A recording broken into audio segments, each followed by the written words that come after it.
Hey guys, what's up? It's Tom. Welcome to the Jet Life Podcast. My name is Tom Lalio. I'm your ultimate jet guide. In today's podcast, we're pulling back the curtain on private aviation when it comes to cold calls. So welcome. What's going on, Chris? Renee, flying with Ern. What's up, Big Ern? Hey, Heather.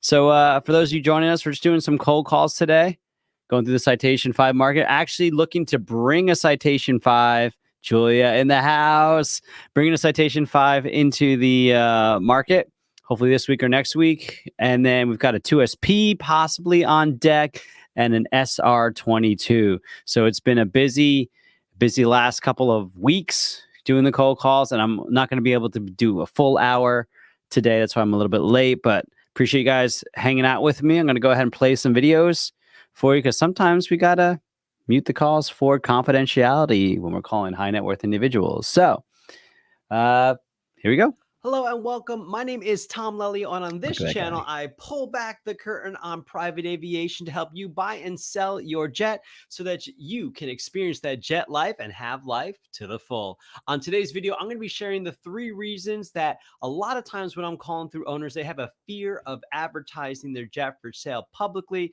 I'm going to explain 3 reasons why that usually happens and why it's actually hurting their chances to sell their jet. Check it out. Now, I appreciate you checking out this video. Before I continue, I want you to go to theultimatejetguide.com, where I've put together a full guide for jet buyers like yourself. Reason number 1, business confidentiality. Now, I understand as a business owner, you might be concerned about the optics of putting your jet out on the market for sale, whether it looks like you're liquidating assets and maybe business isn't going so well, or maybe business is booming and it looks like you're giving yourself an upgraded jet, or just at the bottom line, it's just not anybody else's business.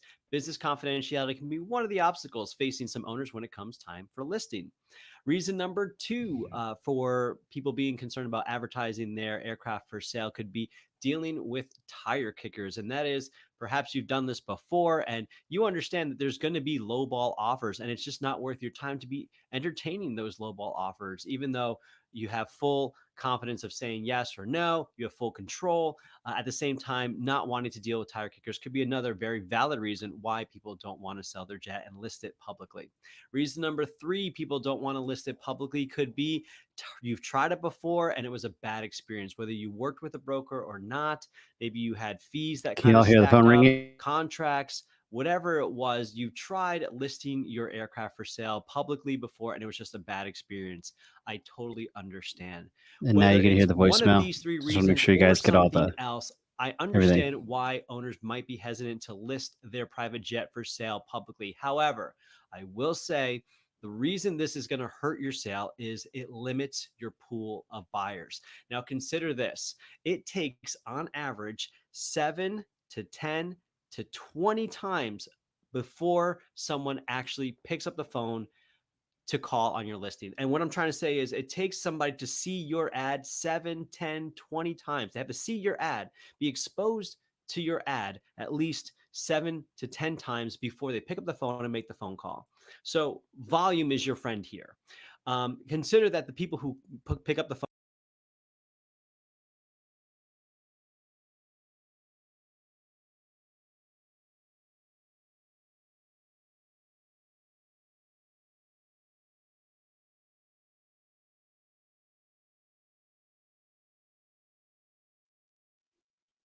Hello, everybody, and welcome back. My name is Tom Lelio. I'm your ultimate jet guy. We're pulling back the curtain on private aviation when it comes to being a private jet broker. Today, we're talking about 3 scams that happened to me in the past 3 weeks. Wanted to share these with you as an aspiring broker. There's some things to be looking out for, and we just want to make you aware. Or this is for buyers, to be aware of as well. These are the scams that kind of, that come out in aviation. It is the Wild West in some ways. And I'm hoping by sharing this information with you, you become a more savvy buyer and you become a more professional jet broker. So the first one has to do with a big company called Jetcraft. And what happened was a buyer should be able to hear it now. Ringing. And said, "Hey, Tom, I want you to look at this aircraft for me. It looks like it's a great deal." And he forwarded me an email that was supposedly from the brokerage Jetcraft. It outlined the specs of the aircraft. It linked me to a website that outlined all the specs of the aircraft. But the sketchy part was the brokerage was asking the buyer to send their banking information. They wanted banking information in order to make the offer, in order to put funds up. But buyers don't usually ask sellers don't usually ask the buyers for their banking information. That's why we have an escrow company. An escrow company is a third-party company that makes sure that everything is handled on the up and up. They handle all the paperwork. They file all the paperwork with the FAA, with the IR, with whoever needs to be What's up, ICE? Involved in the transaction. Purple is my So happy place. For a reason. place. You should never be a buyer Let's or see a what the seller. Should never TikTokers be got to exchanging say banking information. That's today. what we have escrow for, to make sure everything's right. And when we looked deeper into this, what this scam had done is they had completely duplicated Check the one, two. Jetcraft brokerage website, all of their listings. They created a PDF. They all right, next up. So if you're just joining us, welcome. Changed just ever so slightly. And my name's Tom Lally. I'm a private jet broker. Trying to get help people information when he was trying sell to their private jets and help you and it's learn how to so be aware, sell private jets as well. The brokerage that you're working with is reputable, and it's not a spam version or scam version of that brokerage. Number two, this just happened to me last week. We had a buyer. He went out to go take a look at the aircraft. Now, one interesting thing is the buyer asked to go see the aircraft on a weekend. What's up, Samuel? This is just anecdotal. Edgar. Anytime I've had what's going on, Edgar? On a weekend, it usually doesn't pan out. So I usually and I'm usually like canceling, like going to see my kid's soccer game or something like that.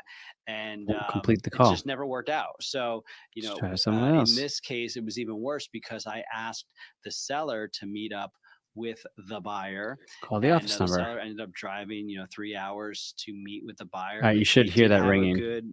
Good meeting. It seemed very cordial, but the seller was a little nervous about the buyer. That's weird. I don't know why it's like not connecting today. Well, this doesn't like these feel for it. Numbers, these Miami numbers. The buyer came, and so we just kind of figured it was a tire kicker. But then the buyer came back with an offer. He went through all the proper channels and filled out our form, and we filled out a full aircraft purchase agreement. We hammered out all the details, and there were a lot of details to hammer out on this aircraft, and it looked like we were moving forward. Well, over the weekend, I kind of slept on it. I came back, and I'm like, going to try a new voicemail today. Because if things are a little too easy, then that's usually a red flag. If hey, Craig. My name's Tom with Jet Life Aero. Asking price. If hope you're doing well. Happy Monday to you, my friend. Full funds in escrow as a deposit, or 90% of the purchase price as a deposit. These are just some things that, as a broker, you want to be aware of, and just say, "Hey, doesn't." Hey, Craig. Tom with Jet Life Aero. Good afternoon. Hope you're doing well. I just calling through the citation 5. Just be aware. What is going on? Aware and check 1, 2. Keep your options open, if you will. Check. In this case, we had other buyers that were interested. We let them know that yes, somebody did come to the table with an offer in writing, and we were moving forward with this. But we wanted to tell them that, oh my gosh, we would have other offers. That was going to be a possibility. So with that, I went and I did some more due diligence. Hey there, Craig. Tom with Jet Life Aero. Hope you're doing well. Just wanted to call through the Citation 5 market, looking under some rocks, seeing what's under there. Wanted to see if you guys look making any change in the brand new year. If so, if I could be of value to you, give me a call at your convenience so that will help you to know what the aircraft might be worth, what the market's currently doing, and what your options might be. So call me at your convenience, 941-241-2682. Have a great day. Legitimate. There we go. Funds would get put had the wrong microphone on out because they weren't from the original. What up, TikTok? Person, Lady Parpy, Bees New, Diane, Muscan. And this person my name is Tom Lallio. I'm a private jet broker. Looked like they were Rick Machados is in the house on the Instagram. When we did some more research, and so we decided to back out of that. Yeah, feel free to ask me any questions you guys have about selling private jets, becoming a private jet broker, sales, marketing, training. I'm here to help you guys out. A scammy buyer, so just kind of unfortunate. Last but not least, scamming brokers. Sometimes so for buyers, when brokers come to you, these are a few red flags. Brokers don't do this, okay? Because I've had 2 people do this to me now, and it's very frustrating. So I want to define a couple of terms. Number 1, this term of off market. Off market means it is not listed on controller. Like, I mean, that's the bare minimum. I mean, this could be, you could say off market, it's not on JetNet, it's not on controllers, and nowhere, like nobody knows about it. But just for the sake of this conversation, we're going to say off market means it's not on controller. And what I will have is I will have individuals, and I will have message me on social media, and they'll say, hey, Tom, if you're looking for an airplane, I've got a jet available for you. I'm talking to the owner. And 9 times out of 10, they're not talking to the owner. And when they send me the listing, they try to, make it look like it's just a very basic listing. Well, then I look at it. And in this case, I saw the photo. I knew I'm pulling down the controller. video audio. Let me know if that's too low for you guys. And I asked Alex, because he's familiar with the market. And I said, can you look this up on JetNet? He knew right away what aircraft it was because it's listed. What up, Slay Fox? So if you're a broker, don't pitch brokers other aircraft that are on market that are already listed by other brokers. Or if you're going to do that, tell them it's off market, because I don't always see everything that's on the market. Now that we get more inventory, like, I can't imagine I know every single one intimately because we're doing different markets. But don't say to a broker, hey, I've got something off market, because you don't. It's not off market. It belongs to this other broker. And, when we're talking about like commission, like, don't pitch me an aircraft that you're not one-on-one with the seller. Okay. I need to see a written agreement from you and the seller that shows me you are exclusively representing this aircraft. And if you don't have that, that doesn't mean we can't do a deal. I just need you to be upfront with me and tell me the truth, not try to be like, oh, I know a guy who knows a guy, or I'm buddies with the mechanic and the pilot. And like, you're just trying to squeeze yourself into the deal. Like, transparency is key. Otherwise, deals don't go. And then when someone finds out that you're misrepresenting your status and misrepresenting the aircraft, it just puts a bad taste in their mouth. So from the buyer's perspective, know who you're working with. Make sure they are a reputable broker. Check what networks they're involved in. NBAA, IATA, GLADA, there's a bunch of them out there. And even if they're not a part of a network, what deals have they done recently? Just do your due diligence with the brokers. And brokers, if you're just getting started and you're trying to do stuff, because you don't have JetNet and you're just trying to hustle, listings and Facebook postings and stuff to other brokers, that's fine. Just be honest and say, hey, this is on market. Have you seen this one lately? Maybe they have, maybe they haven't. And if they haven't, maybe there's a benefit for you bringing that to their attention. So just wanted to share these 3, scams, these 3 red flags as we go through the market. And these are things that are really important. And if you want more information about how to buy a private jet or how to help somebody buy a private jet, go to theultimatejetguide.com. Purchase the book or download the ebook. And there's a lot of great information at theultimatejetguide.com. Also, you can join our Circle community. If you're an aspiring jet broker, join us on the Circle community. We have the link down below where you can, get some training, ask the questions that you have, because we don't want to stand in the way of anybody achieving their dreams through private aviation. So we really do appreciate, you checking that out on the Circle community. Again, my name's Tom Lelio. Thanks for listening to the Jet Life podcast, and we'll catch you later.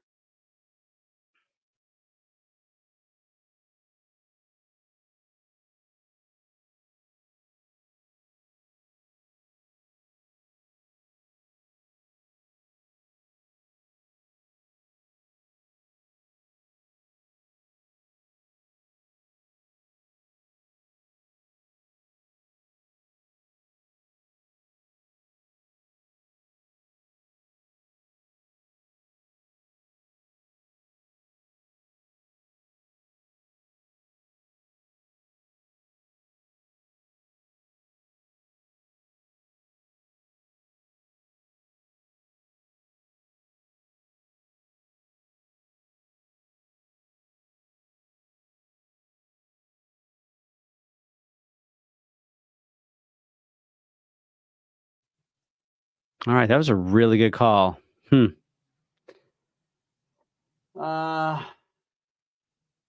Let's see. Oh, sorry, TikTok. We're back. That should be okay. Now TikTok should be back in the game. Come on, TikTok. Let me see if I can stop that. And now, and go to live. Okay. Okay. So that was actually really good. I'm trying a new script and I really like how that worked. Because it actually allows me to kind of be confused, which I actually do feel confused right now. So, Jet Center, not going to call them. Next up.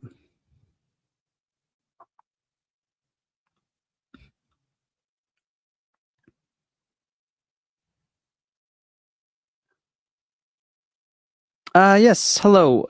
Is Jonathan there? Oh, sure. Absolutely. Can you please let him know that Tom called with Jet Life Arrow? And my callback number is 941 241 2682. And you just tell him it's regarding Alpha Fox. Thank you.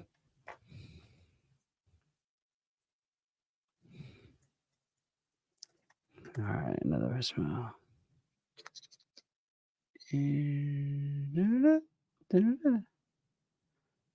Sure, if you're the person to speak to, but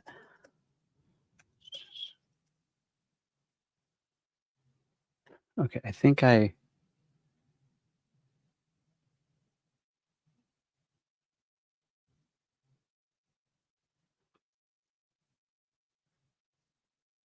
Whoops. I'm trying to type my scripts up here. Oh, y'all need something to listen to. Hold on.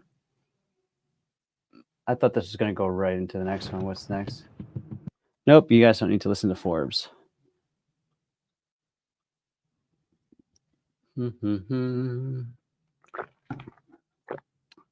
Jet buying strategies.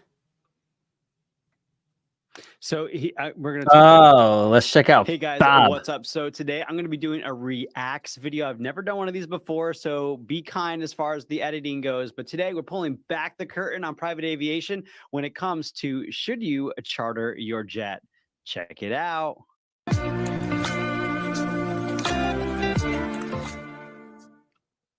All right. So as some of you may be aware, there's another YouTuber out there, Fabrizio Poli. He's at BizJet TV, one of the OGs, and I really appreciate his channel. When I was first starting out as a broker, I watched him a lot to try to find out more about private aviation, and his content just keeps coming. He is a machine when it comes to content. He's got great content. He's got great experience. He himself is a pilot. He's been involved in aircraft management and charter broking and just so many things. And in so many ways, I look up to him. I know that me coming onto the YouTube scene, may have been a little bit of a surprise to some people because I didn't have the aviation background that a lot of these YouTubers like Fabrizio, like Steve, and others have. I was a youth pastor for 10 years. And so I'm going to be giving my reacts to his most recent video because he talks about, should you charter your jet? Should you buy a jet and give it to a charter company? Does that make sense? Because in a lot of ways, it's probably not a good idea. Wow. In a lot of ways, it's probably not a good idea. And I want to have him give the bad side of it. And then I'll respond about what the positive might be so that you can make an informed decision by hearing multiple sides. So with that in mind, let's bring up Fabrizio Poli from BizJet TV. So I often get asked this question, shall I charter my jet out when I'm not using it? All right, we're back. Everybody seems to think that they're going to make money when they're chartering their jet out. There's a few videos on YouTube that talk about this, and even some owners, saying that, they make money by chartering their jet out. And some of these people that have said that actually discovered that that's not the case. But I'm going to start off by telling you a story, and I'll tell you the story in a minute.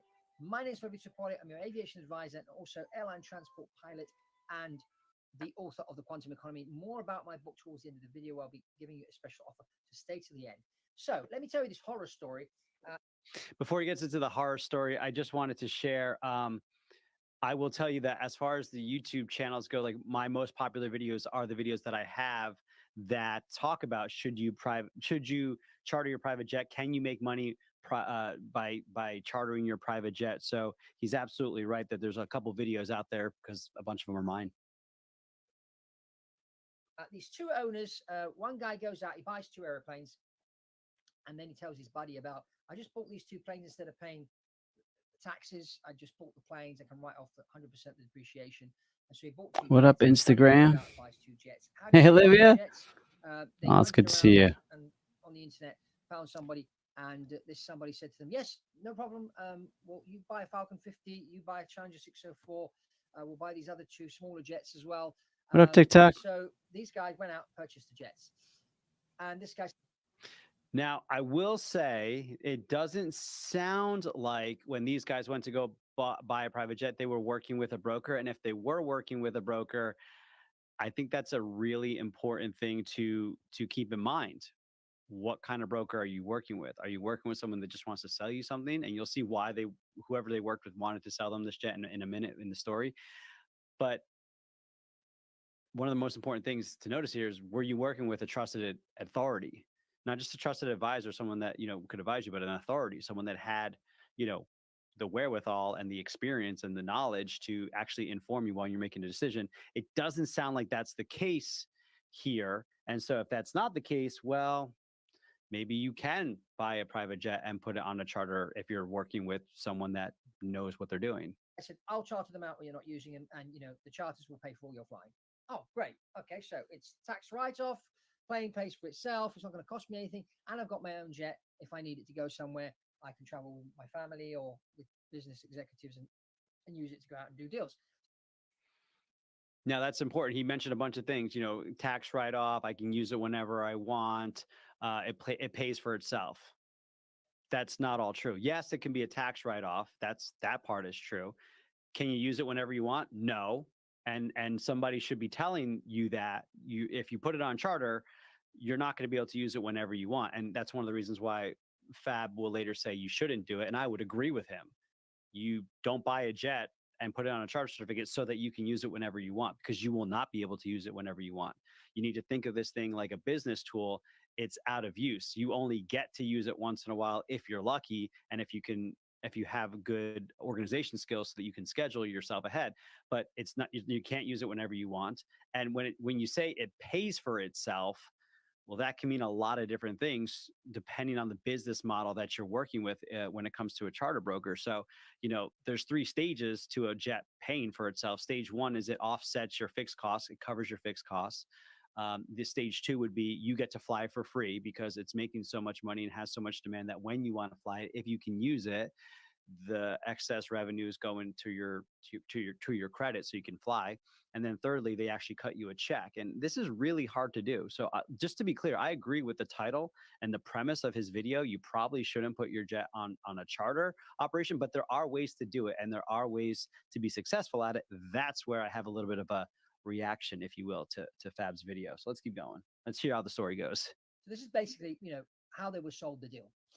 But what happened? The Falcon 50 went out and it was on a charter. This airplane was based more or less in the West Coast, the East Coast somewhere, and the plane broke down. And it sat there for almost 6 weeks before it was fixed. Now, what the owner hadn't been told is a Falcon 50 being an old airplane, that the show doesn't really like to support their older airplanes. The spare parts are difficult to find, so you have to wait when things go wrong, etc., etc. No, he wasn't told this. So now he gets this. Okay, so Fab is pointing out he wasn't told this. If you're working with a good broker with good relationships with charter operators, or you're working with good charter operators, they should be telling you this. They should be telling you, hey, look, this is a mobile asset. This thing breaks. If this thing breaks, you don't get any money. Like, you only get money if this thing works. So if it breaks, that's a problem. And by the way, this is an older aircraft, so we may not have parts availability like we would on a newer one. This is why you can get into buying a jet for $2, $3, $4 million and put it in a charter and have the opportunity to maybe make some money because it's old. If you wanted to do this on a more reliable scale, then yes, you're going to be shelling out like $10 million. But some people that are looking to do this, they don't want to tie up $10 million into an asset that could break, that might not make them money.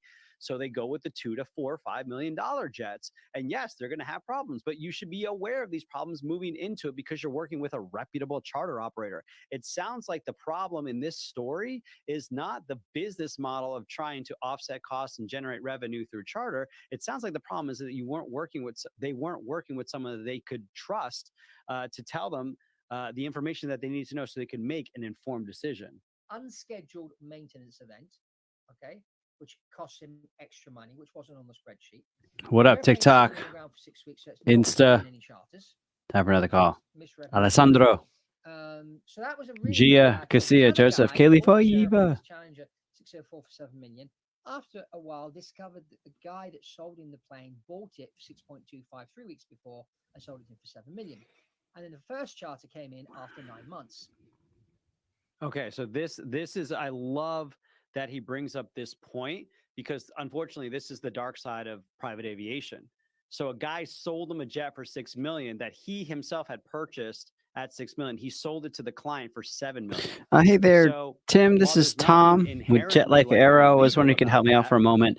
Not sure if you're the right person to talk to or not, but I'm calling to talk about Tango Echo. Wanted to see oh, and by the way, if you'd be open to look at any possible downsides that you've been experiencing lately when it comes to Tango Echo that might be costing you time and making you to lose money, and it's just not worth it anymore. Again, it's Tom with Jet Life Aero. Call me your convenience, 941-241-2682. Have a great day. Like, you can ask what the backstory is. You know, are you buying this, or is somebody you know buying this, and are they like? When I talk with people, like, most people don't have a problem with someone buying a jet, fixing it up, and flipping it to them. Most people don't have a problem. They just want to know, like, you're not getting screwed, right? Because it becomes if you're marketing it up $1 million, chances are this is now becoming a safety issue. That you got it for $1 million cheaper. That's not just because somebody died and they're liquidating the estate. There's probably a story behind this aircraft, and it may not be safe. So the fact that you're marketing up $1 million, I mean, that could be shady. It could be totally legit. I don't know. But yes, Fab is absolutely right. Like, you got to be careful when you're buying jets. What's up, Kuka? That you're not getting marked up. You're not getting screwed. But right, this guy just bought in November. Knock against but we're going to see. Business model of charter. That's a knock against, again, who you were dealing with. So. Oh, and also he talks about the fact that it took 9 months to get on charter. That could be for a variety of reasons. It may not have been a charter bird before, and so they had to do what's called conformity. They had to put it up to so that they had to fix up the maintenance. They had to do the aesthetics. They had to get the logbooks in order. They had to prove to the FAA that this was a safe aircraft. So they had to do stuff to make sure that it would be approved to be a charter bird. So that takes time. That usually takes a couple of weeks, couple months. So it might not have been 135 ready. And even if it was 135 ready, it takes time to do all the paperwork. So now 9 months is kind of a long time. So maybe they were putting it into a brand new charter company that didn't have the demand versus a reputable operator that's already been in business and has been doing challengers before. Maybe they were doing, small little pistons. There's just a lot that could be going on in this story that doesn't necessarily speak against this idea of buying a jet and putting it on charter. It just speaks more against, like, hey, know what you're getting yourself into. And that's what I'm hoping to share with you guys. Not very happy either. So what happens with hello, John? Now, you are going to be it's Tom with Jet Life. And the management companies are going to fall over backwards to get you to give them your airplane to manage, because they're going to make 15%. It doesn't cost them, the management company, a penny. Actually, it makes you really look good, because now you're coming in there with your Gulfstream G550. They're adding another airplane to their fleet. They put it on their website, this nice shiny jet, and they tell everybody we have another Gulfstream G550 under management. A $40-50 million asset under management. With Jet Life Aero. Have a great day. you pay for everything and you pay the management fee. So you pay him like 12 grand a month to manage the airplane, and the management company would also make 15% on every charter. So that's why they're falling over backwards, and that's why they're telling you all these fancy stories. What up, guys? James Moses in the house. What's going on? So my name is Tom Lelio. I am a private jet broker based in Florida, and we're just making some cold calls today. So feel free to ask me any questions you have about sales, marketing, private jets, selling private jets, becoming an aircraft broker. That's what I'm here for. They may not have the capital to afford a jet, or maybe they have some jets and they want some new jets, but they don't have the capital. Listen, this is a business, right? And so if you're a business owner and you have an opportunity to take an asset under management without putting out the capital of $2, $3, $4 million, because your margins are small, right? And you're just being responsible with your margins. You're not just throwing capital out there to buy assets. If this is a win-win, like, why wouldn't you? And I guess what I'm saying is, all the operators that I work with, when we're pitching this idea to somebody, we show you the numbers.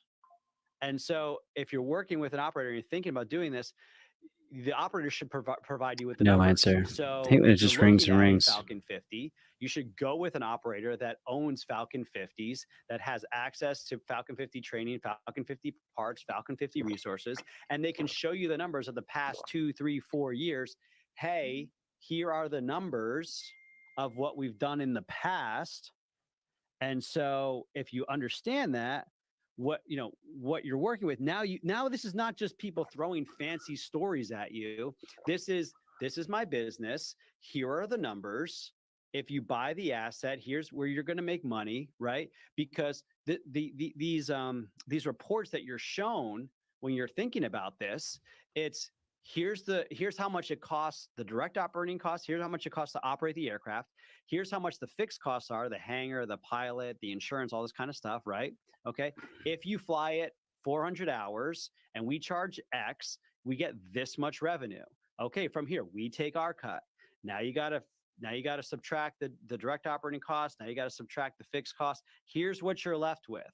So you will know, if you fly 400 hours, this is the expectation. Now, sometimes it's a negative expectation. Okay, well, then the only reason you're buying this asset is for the tax write-off, and then you're just going to let somebody else handle it to offset the fixed costs, because you will have fixed costs, you will have hangar costs, pilot costs, et cetera, et cetera.